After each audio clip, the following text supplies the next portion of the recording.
जय श्री कृष्ण दोस्तों, BS Sharma family में आपका स्वागत है। दोस्तों, आज हरिवंश पुराण के 8वें दिन की कथा प्रारंभ कर रहे हैं। जो कथा कल वामन अवतार की विश्राम दिया था, वहीं से उसके आगे की कथा प्रारंभ कर रहे हैं। कथा प्रारंभ करने से पहले जो पहली बार मेरी वीडियो को सुन रहे हैं, प्लीज़ मेरे चैनल को सब्सक्राइब करें और बेल आइकन को दबाएं। बोलो हरिवंश पुराण की जय।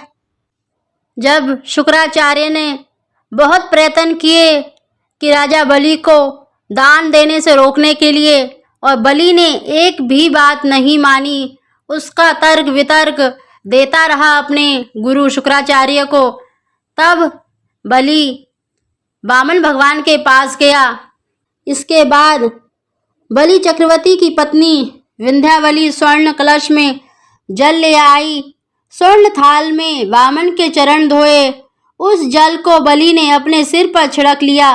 तब बोले, हे वामन रूपी, आप जैसे महान व्यक्ति का मेरे पास दान के लिए पहुंचना मेरे पूर्व जन्म के पुण्यों का फल है। आप तो कुछ चाहते हैं, मांग लीजिए। रतन, स्वर्ण, महल, सुंदरिया, शय, साम्राज्य, सर्वस्व, यहाँ तक कि मेरा शरीर भी आपके ही वास्ते प्रस्तुत है। हे महाबली, तुमने जो कुछ देना चाहा उनको लेकर मैं क्या करूँगा। मैं तो हिरण का चर्म बिछाए ब्रह्म निष्ठा करना चाहता हूँ। इस वास्ते मेरे लिए 3 कदम की जगह पर्याप्त है। ये 3 कदम तुम्हारे दिग्गतों तक फैले साम्राज्य के अत्यंत अल्प मात्र है, फिर भी मेरे लिए यह तीनों लोकों के बराबर है। वामन ने कहा, वो 3 कदम ही ले लो।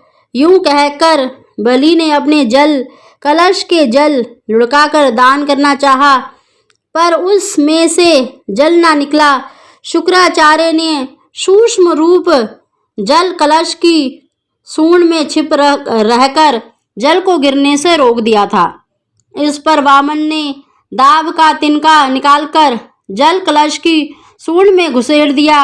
शुक्राचार्य अपनी एक आंख खोकर काना बन गया। इस पर वह हट गया। तब जलधारा बलि चक्रवर्ती के हाथों से निकलकर वामन की अंजलि में गिर गई। दान विधि के समाप्त होते ही बलि चक्रवर्ती ने कहा, अब आप द्वारा अपने चरणों से माप लीजिए। 3 कदम 3 जमीन प्राप्त करना ही शेष रह गया है। वामन ने झट इधर उधर घूमकर विश्व रूप धारण किया। लंबे चौड़े एवं ऊंचाई के साथ नीचे, मध्य व ऊपर जाने वाले तीनों लोकों पर व्याप्त हो गए। एक डग से उन्होंने सारी पृथ्वी को माप लिया। त्रिविक्रम विष्णु के चरण की छाया में सारे भूतल पर पल भर के लिए गहन अंधकार छा गया। इसके बाद आकाश को माप लिया। उस वक्त सूर्य, चंद्र, नक्षत्र मंडल आदि अनेक उनके चरणों से छिपे हुए रेणुओं की भांति दिखाई दिए। तब ब्रह्मा ने अपने कमंडलू के जल से विष्णु के चरणों का अभिषेक किया। विष्णु के चरण से फिसलने वाला जल आकाश गंगा रूप धर कर स्वर्ग में मंदाकिनी के रूप में प्रवाहित हुआ। वामन रूपी त्रिविक्रम ने बलि से पूछा, हे बलि चक्रवर्ती, बताओ मैं तीसरा कदम कहाँ रखूं। हे त्रिविक्रम, लीजिए यह मेरा सिर, इस पर अपना चरण रखिए। यूं कहकर बलि चक्रवर्ती ने अपना सिर झुका लिया। इस पर विष्णु ने अपने विश्व रूप को वापस ले लिया। फिर से वामन बनकर बलि के सर पर चरण रखकर बोले, बलि, पृथ्वी तथा आकाश को पूर्ण रूप से मापने वाला यह मेरा चरण तुम्हारे सिर को पूर्ण रूप से माप नहीं पा रहा। उस समय प्रहलाद ने वहां पर प्रवेश कर कहा, भगवान, मेरा पोता आपका शत्रु नहीं है, उस पर अनुग्रह कीजिए। बलि चक्रवर्ती की पत्नी विंध्यावली ने कहा, हे वामनवर, मेरे पति का किसी भी प्रकार से अहित ना हो, ऐसा अनुग्रह कीजिए। बहन, आपके पति के लिए हानि पहुंचाना किसी के लिए भी संभव नहीं है, इसीलिए तो मैं ये याचक बनकर उनसे दान लिया है। इनका धार्मिक बल ही कुछ ऐसा है। यूं समझाकर वामन प्रहलाद की ओर मुड़कर बोले, जानते हो बलि, मेरे लिए कितने प्रिय व्यक्ति है यह। कहते हुए वामन विष्णु की संपूर्ण कलाओं के साथ शोभित होकर लंबे वेत्र दंड समेत दिखाई दिए।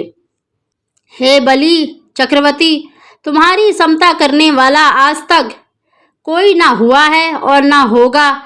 आदर्श पूर्ण शासन करने वाले चक्रवर्तियों में तुम्हारा ही नाम प्रथम होगा। मैं तुम्हें सूतल में भेज रहा हूँ। पाताल लोक के अधिपति बनकर शांति एवं सुख के साथ चिरंजीवी बनकर रहोगे। तुम्हारी पत्नी तथा तुम्हारा दादा प्रहलाद भी तुम्हारे साथ होंगे। मैं तुम्हारे सूतल द्वारा इसी प्रकार दंडपाणी बनकर तुम्हारा रक्षक रहूंगा। यूं कहकर वामन अवतार विष्णु अंतर्ध्यान हो गए। बोलो भगवान की जय, बोलो हरिवंश पुराण की जय।